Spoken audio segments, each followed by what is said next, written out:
Assalamualaikum warahmatullahi wabarakatuh. Selamat datang di video saya. Perkenalkan, nama saya Aldi Pratama, mahasiswa Agribisnis Universitas Maliku Saleh dengan NIM 2103200055.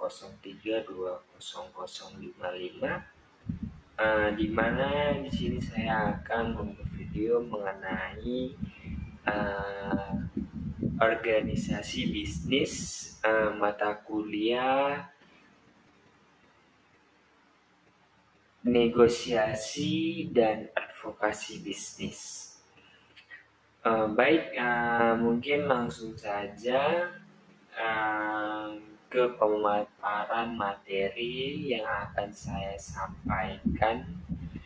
Di sini materi yang saya akan sampaikan yaitu tentang organisasi bisnis. Nah, organisasi bisnis atau private adalah organisasi yang ditujukan untuk menyediakan barang dan jasa kepada konsumen, yang dibedakan dari kemampuan membayar barang dan jasa tersebut sesuai dengan bisnis pasar. Ya, bentuk-bentuk organisasi bisnis terdapat beberapa. Yang pertama itu ada perusahaan persorangan, di mana ini adalah bentuk bisnis yang dimiliki dan dioperasikan oleh hanya satu orang, dan yang mengambil segala keputusan atau yang bertanggung jawab atas perusahaan tersebut adalah secara pribadi. Kemudian segala yang dilakukan oleh perusahaan itu ditanggungjawabkan kepada si pemilik perusahaan. Nah, kelebihannya adalah mudah dibentuk, kemudian murah biaya pembentukannya, dan di banyak negara tidak memerlukan izin pembentukan dari pemerintah. Kemudian keuntungannya hanya dinikmati oleh satu orang, yaitu si pendirinya, dan itu tidak dibagi-bagi karena hanya dia seorang yang memiliki perusahaan tersebut. Kemudian pembuatan keputusan dan pengadilan hanya dilakukan oleh satu orang, sehingga orang tersebut benar-benar mengetahui bisnis yang dijalankan. Kemudian fleksibel dalam arti manajemen dapat dengan mudah beraksi terhadap keputusan harian dengan mudah. Kemudian ada relatif, tidak ada kontrol dari pemerintah, sehingga pajak yang harus dibayarkan adalah pajak pribadi, bukan pajak usaha. Kemudian kalau tadi itu dia kelebihannya, selanjutnya ada kekurangannya, di mana tanggung jawab utang tidak terbatas. Kemudian artinya apabila terjadi kejadian kewajiban pembayaran, maka kewajiban itu harus dipenuhi dengan menyerahkan seluruh harta perusahaan dan harta pribadi miliknya.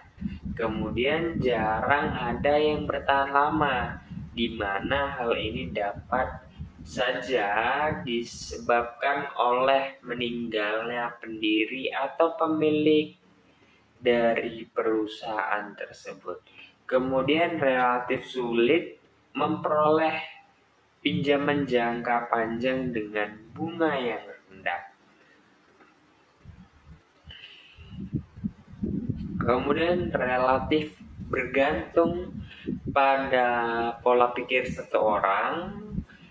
Apabila orang ini tidak berpengalaman dalam bisnis, maka resiko kegagalannya akan akan sangat besar. Seperti itu, teman-teman. Kemudian yang kedua itu ada perusahaan persekutuan.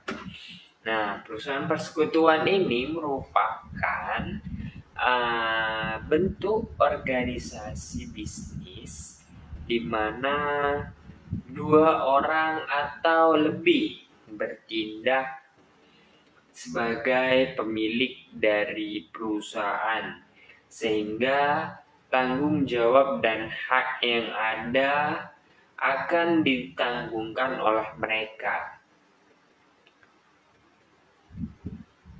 Nah, di persekutuan atau firma dan komanditer, firma adalah seorang perseroan yang didirikan untuk menjalankan suatu perusahaan di bawah satu nama bersama, di mana peserta-pesertanya langsung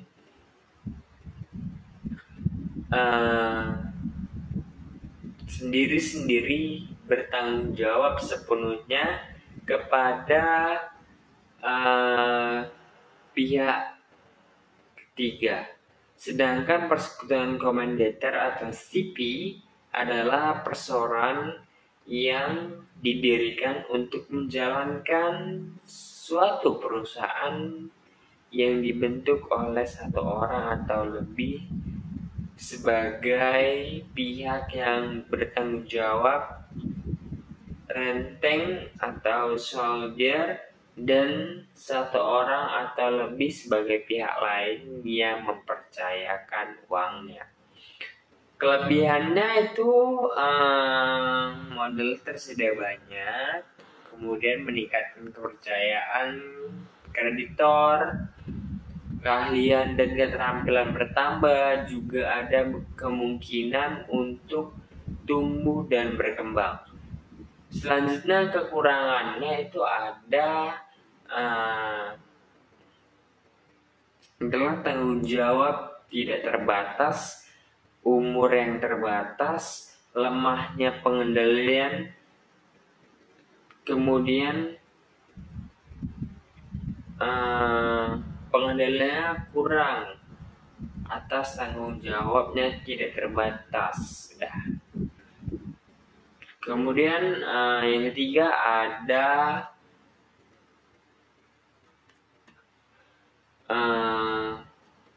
perseroan terbatas. Jadi perseroan terbatas secara hukum dianggap sebagai suatu badan hukum terpisah dari individu-individu yang memiliki PT didirikan berdasarkan perjanjian.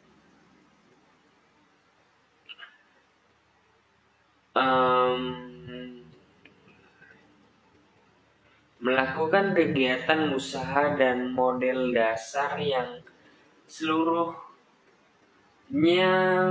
terbatas atas saham dan memenuhi persyaratan yang ditetapkan dalam undang-undang serta peraturan pelaksananya. Perusahaan mengumpulkan dana yang diperlukan dengan jalan penjualan saham kepada masyarakat, dan para pemegang saham tersebut menjadi pemilik perusahaan itu. Jika perusahaan mendapatkan keuntungan, maka perusahaan akan memberikan atas saham yang dibelinya atau dividen. Namun, keuntungan yang tidak dibagikan juga merupakan persyaratan para pemilik. Tetapi biasanya keuntungan tersebut ditanamkan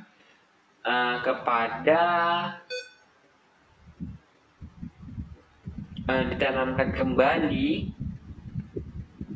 pada kegiatan perusahaan, atau sebaliknya jika perusahaan dibubarkan, maka para pemegang saham membagi-bagi setiap aktiva yang tersisa setelah semua hutang terbayar.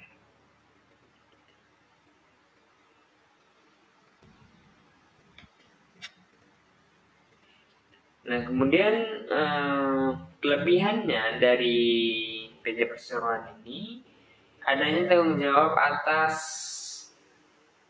utang yang terbatas, kemudian di mana tanggung jawab utang yang harus dibayarkan hanya sebatas jumlah saham yang dimiliki. Kemudian adanya kemungkinan untuk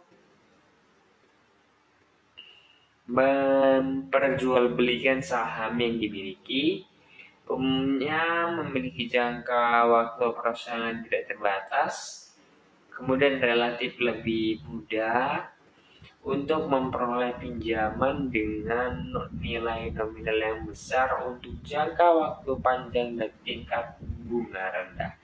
Kemudian adanya kemungkinan untuk ahli teknologi dan ilmu di mana pemegang saham dapat dengan mudah menyewa tenaga manajemen profesional untuk menjalankan perusahaan yang ada. Kemudian terdapat kekurangannya, itu yang pertama ada keterbatasan dalam jenis bidang usaha yang akan dijalankan karena bidang usaha ditentukan oleh izin yang dikeluarkan serta peraturan-peraturan yang berlaku. Kemudian adanya perbedaan kepentingan di dalam menjalankan PT. Pemilik saham minoritas dikalahkan dengan mayoritas. Nah, adanya kewajiban membuat laporan kepada berbagai pihak, kemudian biaya pendirian yang tidak sedikit, dan adanya sistem pajak yang menyebabkan seorang pemegang saham membayar pajak ganda, yaitu pajak atas PT sendiri, kemudian dividen yang diterima, serta pajak individu.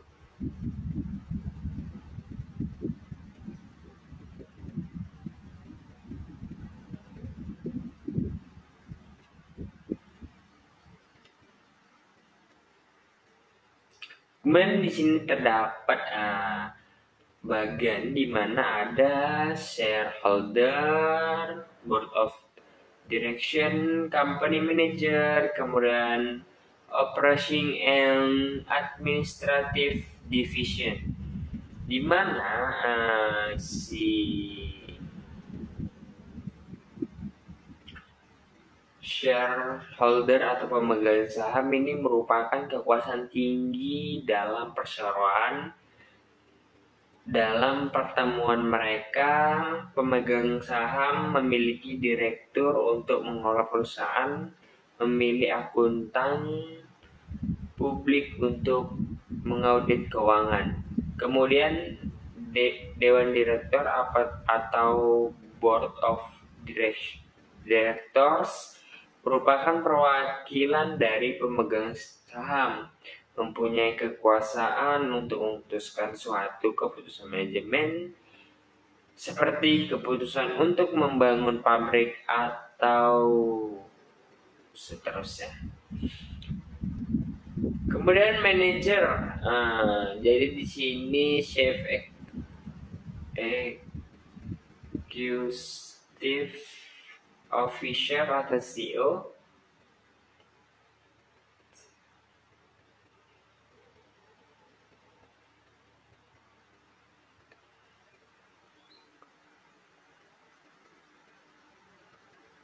atau managing directors dari perusahaan ditunjuk oleh board of director dan bertanggung jawab melaksanakan kebijakan dari board of directors. Nah, kemudian selanjutnya ada struktur organisasi perusahaan.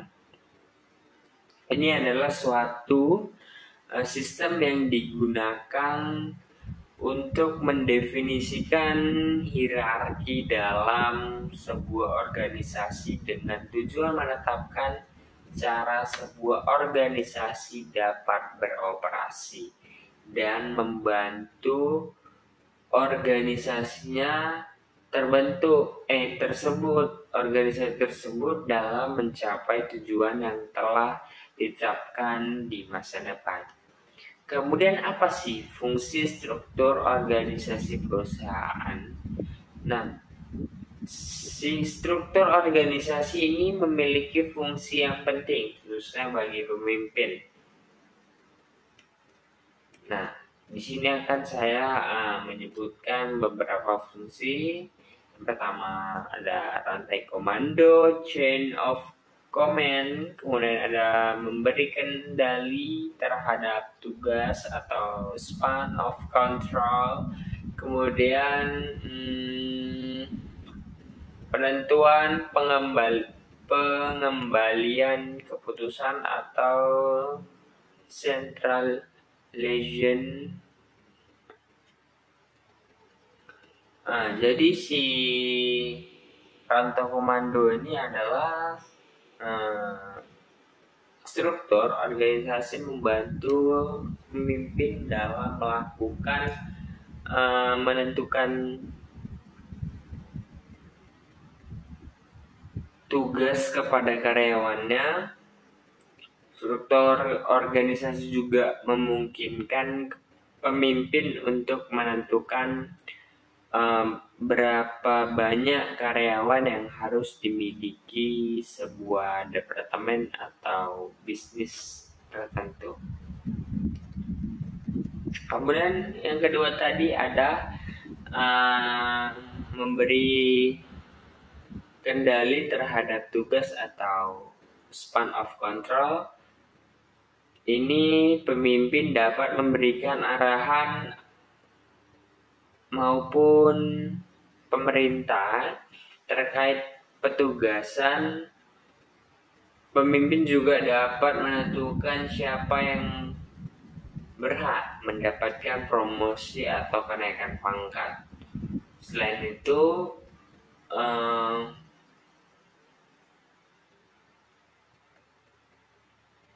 pemimpin bisa memegang kontrol terkait tugas dan wewenang sebuah posisi. Penting dalam sebuah perusahaan untuk memiliki pemimpin yang mampu memberi kendali atas perusahaannya, yang mampu dalam melakukan pengawasan, pandai dalam melakukan sebuah pekerjaan yang baik, serta mengkoordinasikan kedudukan dan menentukan tugas yang diberikan kepada karyawan. Kemudian yang ketiga ada penentuan pengambilan keputusan atau centralization, di mana dalam organisasi memerlukan adanya sistem terarah yang berguna untuk memudahkan pengambilan keputusan. Setelah menetapkan rantai komando, pemimpin harus mempertimbangkan orang dan departemen mana yang memiliki suara dalam setiap keputusan. Sebuah bisnis dapat condong ke arah terpusat, di mana keputusan akhir dibuat hanya oleh satu orang atau dua orang.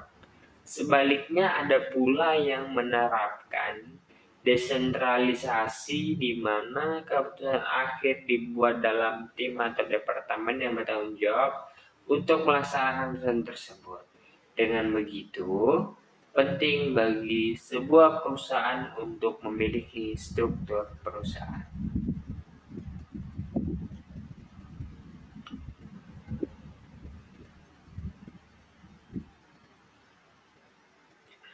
Kemudian ada pun manfaat struktur organisasi perusahaan.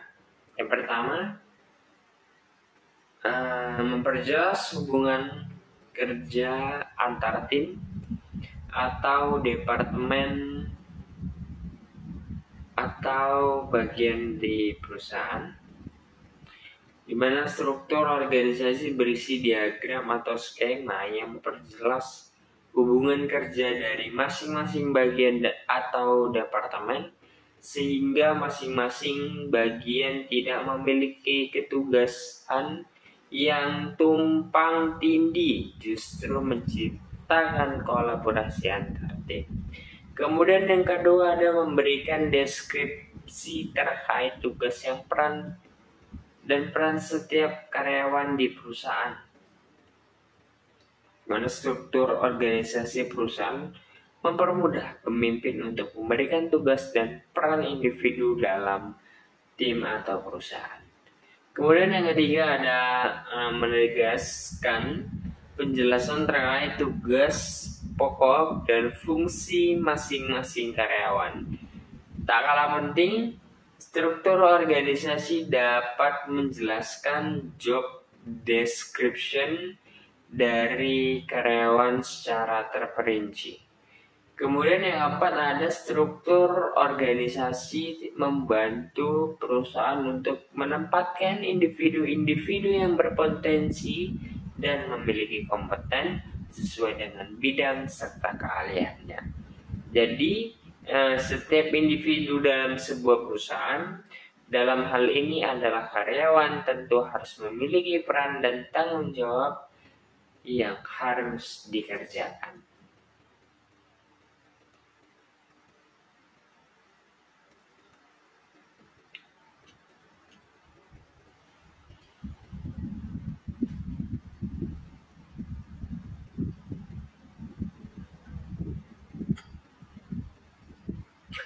Kemudian lanjut di bagian jenis struktur organisasi perusahaan,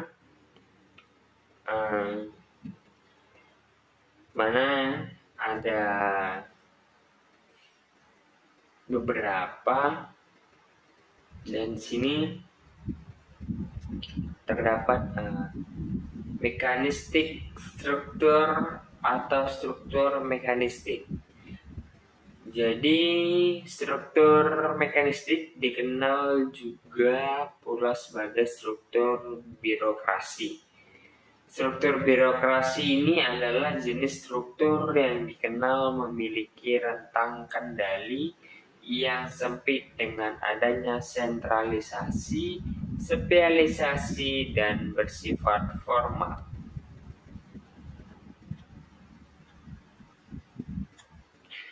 Struktur mekanistik ini terbilang cukup kaku dalam menjalankan tugas dan perannya. Setiap keputusan yang diambil memerlukan izin dari pemimpin tertentu. Kemudian struktur mekanisme memiliki hierarki yang menunjukkan semakin tinggi posisi, semakin memiliki kekuasaan besar dalam pengambilan keputusan perusahaan.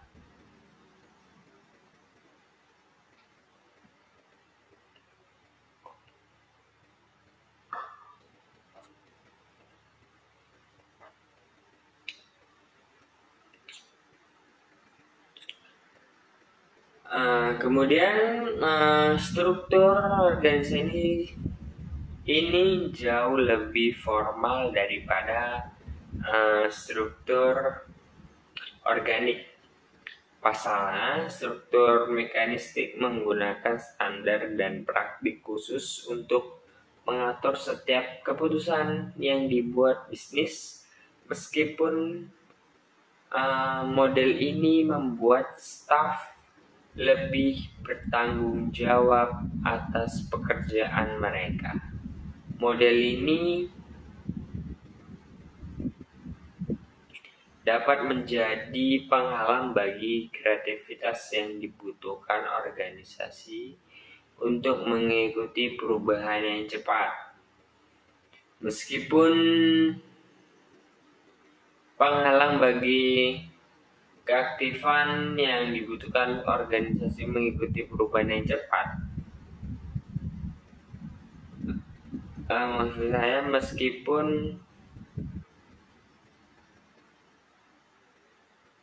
struktur mekanisme terdengar menakutkan dan fleksibel, rantai komando baik panjang atau pendek selalu jelas dengan model bagian struktur mekanistik.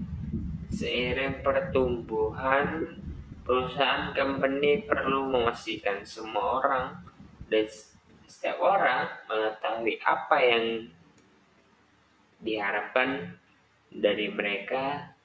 Tim yang berkolaborasi dengan tim-tim lain sesuai kebutuhan dan membantu perusahaan. Kemudian yang kedua ada organik struktur organik. Jika bagian struktur mekanistik tadi memiliki pendekatan tradisional dari atas ke bawah, berbeda dengan struktur organik yang justru memiliki pendekatan yang lebih kolaboratif dan fleksibel. Struktur organisasi ini jauh lebih formal daripada mekanistik dan mengambil sedikit pendekatan ad hoc untuk kebutuhan bisnis. Hal ini terkadang dapat membuat rantai komando baik panjang atau pendek serta sulit untuk diuraikan. Dan sebagian hasilnya para pemimpin mungkin memberikan lampu hijau kepada proyek-proyek tertentu lebih cepat, tetapi menyebabkan kebingungan dalam pembagian kerja proyek. Fleksibilitas kemungkinan muncul dalam struktur organik dan membantu bisnis yang menavigasikan instruksi yang bergerak cepat. Struktur organisasi mengedepankan pada pemberdayaan karyawan, di mana karyawan diberi kebebasan untuk mencoba hal-hal baru dan berkembang sebagai profesional.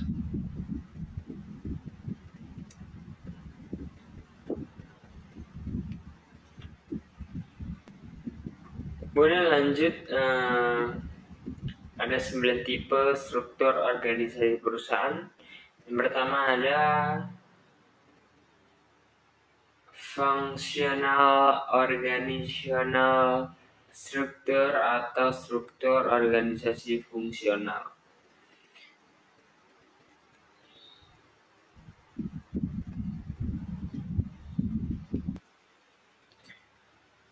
Jadi struktur organisasi fungsional adalah salah satu jenis struktur organisasi yang paling sering dijumpai, di mana pembagian struktur berdasarkan fungsi pekerjaan umum. Struktur organisasi fungsional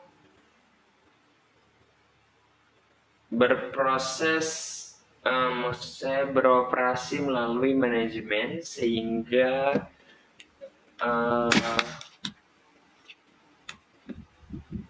komunikasi terjalin secara lebih baik. Organisasi dengan struktur organisasi fungsional akan mengelompokkan beberapa departemen secara umum, meliputi departemen pemasaran, departemen penyediaan layanan, dan departemen internal atau developer. Struktur organisasi fungsional memungkinkan adanya spesialisasi tingkat tinggi bagi karyawan. Struktur ini bersifat mekanistik yang berpotensi menghambat pertumbuhan pertumbuhan karyawan. Kendati demikian, perusahaan bisa meletakkan strategi di mana penempatkan staf di departemen berbasis keterampilan untuk menggali jauh bidang apa yang dikuasai. Kekurangan dari struktur organisasi fungsional adalah bisa menciptakan hambatan antara departemen yang dapat membatasi pengetahuan dan komunikasi dengan departemen lain. Di samping itu, ada banyak keuntungan dari struktur organisasi fungsional. Keuntungan dari struktur organisasi fungsionalnya antara lain itu meningkatkan efisiensi, kemudian memberikan stabilitas, dan meningkatkan akuntabilitas. Hal tersebut memungkinkan karyawan yang memiliki keterampilan dan pengetahuan dapat fokus pada tugas masing-masing. Nah, contoh dari struktur organisasi fungsional biasanya ada di perusahaan yang memiliki banyak departemen atau bagian. Dalam perusahaan yang menggunakan struktur organisasi fungsional terbilang jarang mengalami perubahan sehingga karyawan departemen dapat secara konsisten mengerjakan tugas serupa dan mengasah keterampilannya. Kemudian terdapat yang kedua yaitu produk based divisional structure atau struktur divisi berbasis produk. Di mana dia strukturnya yang paling atas itu ada leadership, kemudian ada production division, kemudian yang pertama, kemudian ada product division yang kedua, kemudian ada production division yang ketiga, dan selanjutnya mulai dari marketing, sales, ya kan, supervisor atau apa gitu. Kemudian jadi di struktur divisi berbasis produk terdiri atas beberapa struktur fungsional yang lebih kecil. Setiap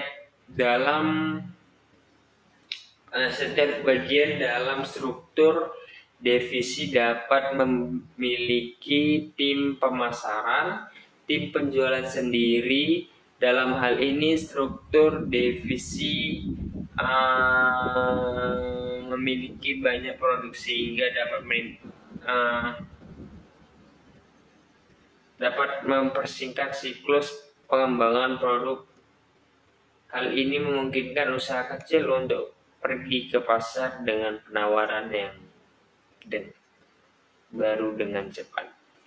Kemudian ada kekurangannya dari struktur divisi berbasis produk adalah tim yang berbentuk akan mudah berubah lantaran organisasi berusaha untuk mengembangkan penawaran baru.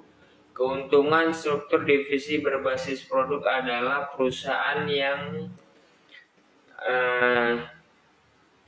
dan karyawannya dapat merasakan manfaat jika satu divisi berkinerja buruk. Hal tersebut tidak membuat seluruh organisasi bernilai buruk. Penyebabnya karena ada pemisahan divisi.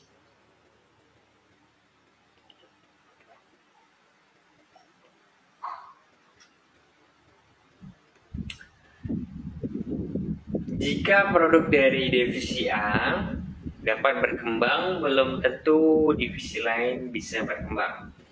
Nah, masing-masing divisi memiliki progres dan sistem ini kemungkinan perusahaan untuk mengurangi risiko gagal. Kemudian ada yang ketiga, di mana ini yang ketiga adalah market based divisional structure atau struktur divisi berbasis pasar, di mana paling atas ada leadership, kemudian marketing atau industri atau customer tipe pertama, kemudian selanjutnya di samping itu ada sama juga yang tipe 2 dan yang ketiga sampingnya ada yang tipe ketiga.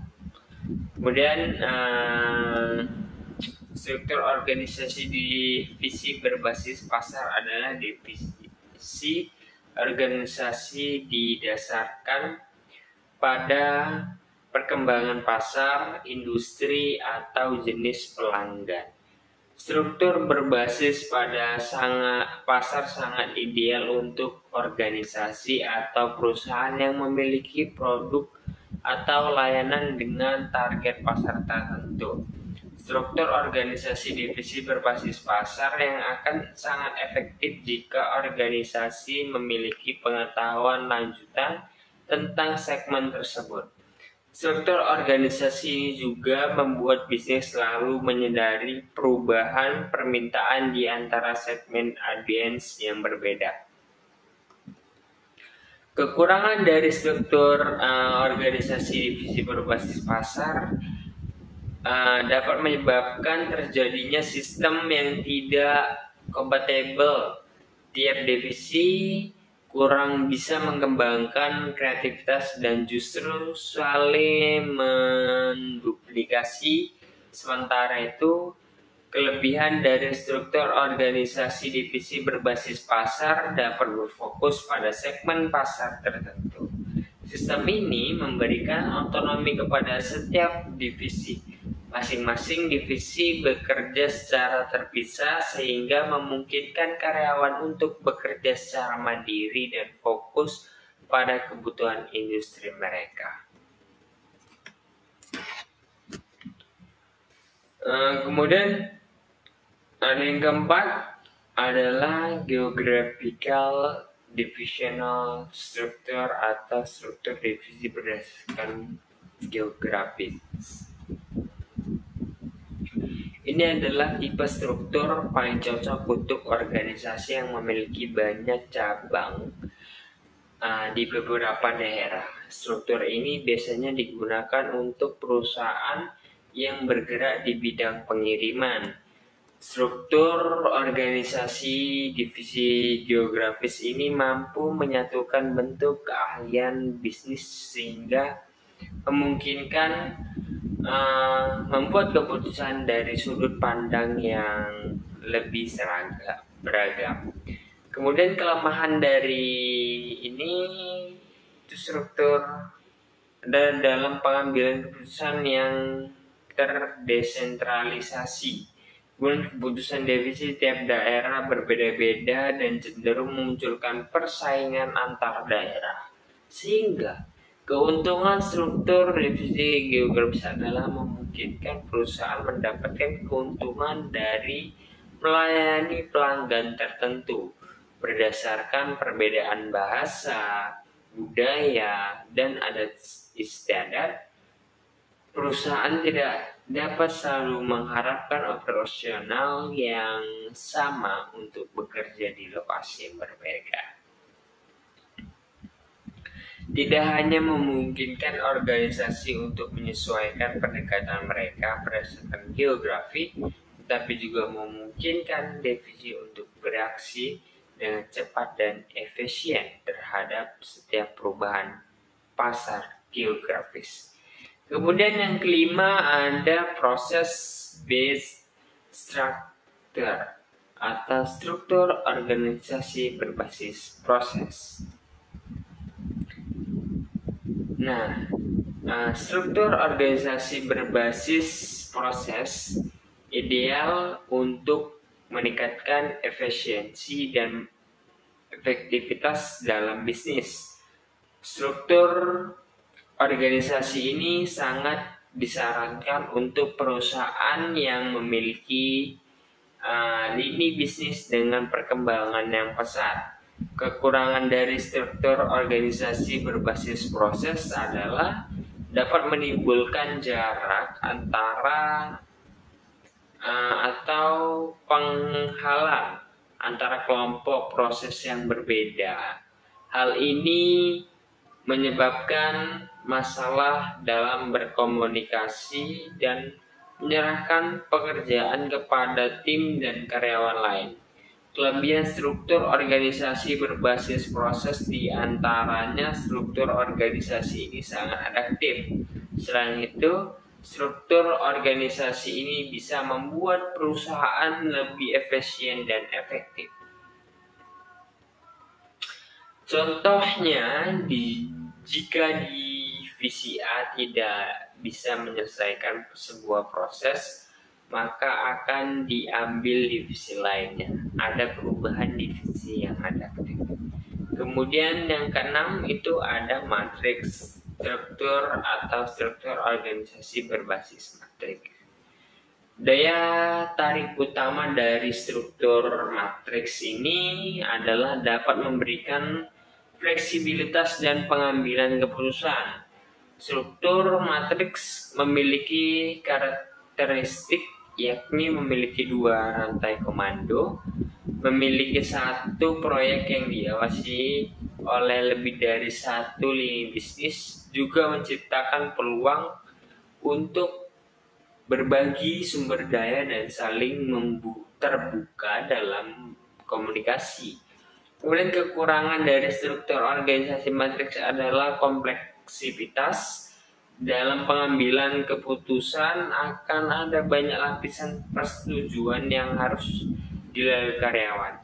Seringkali membuat karyawan kebingungan karena ada 2 komando. Meskipun begitu, struktur organisasi matriks memiliki kelebihan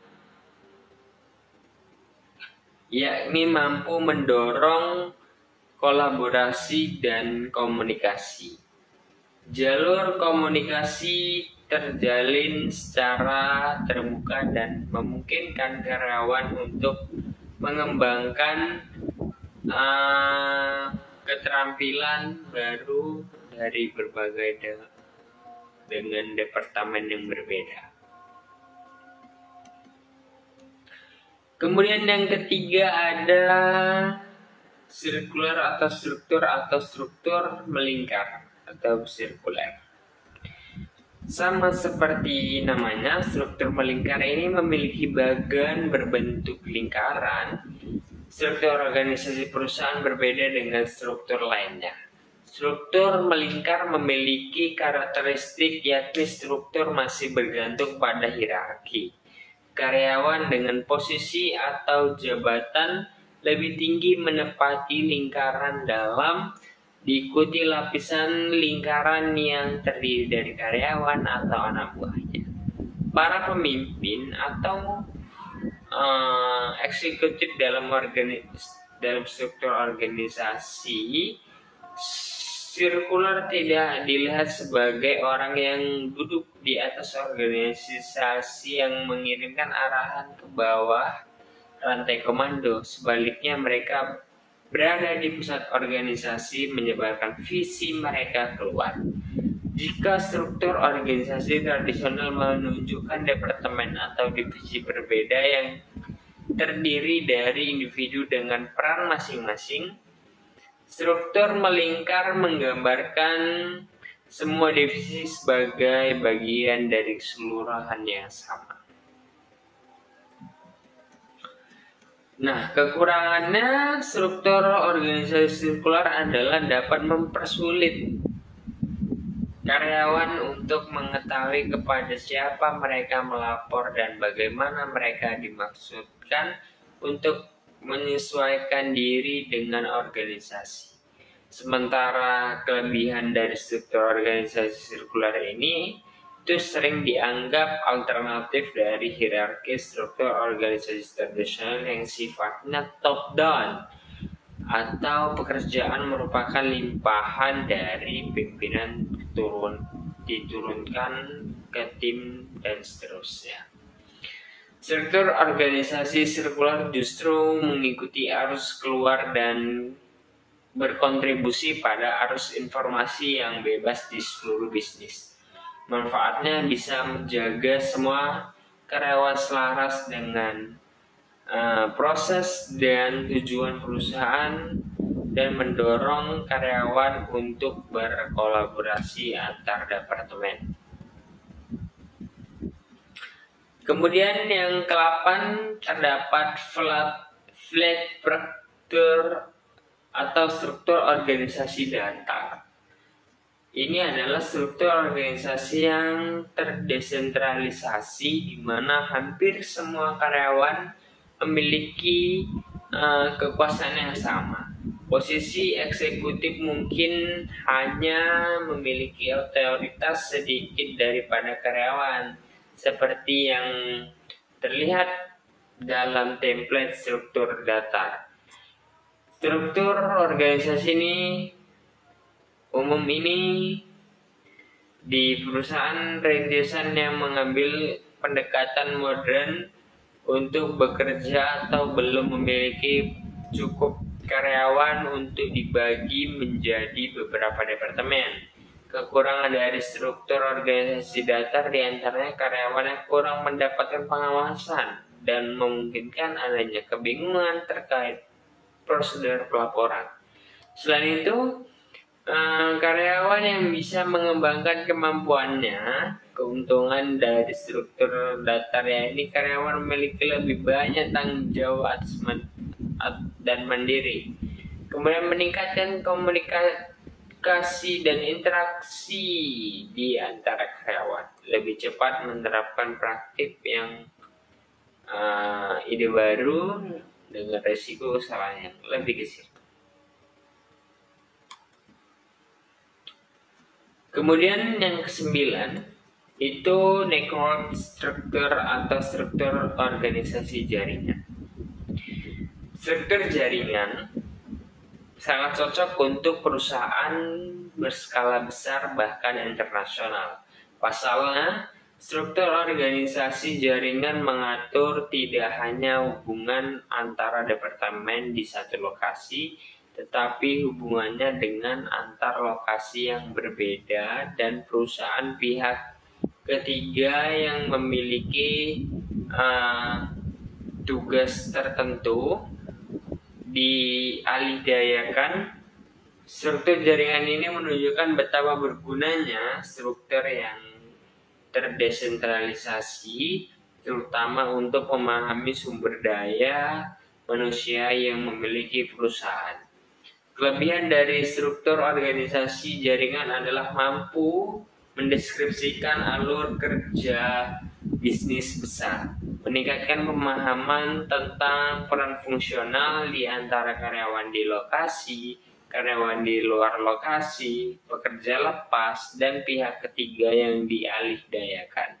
Selain itu, struktur organisasi ini menekan pada fleksibilitas dan mendorong komunikasi, kolaborasi, serta inovasi antar karyawan.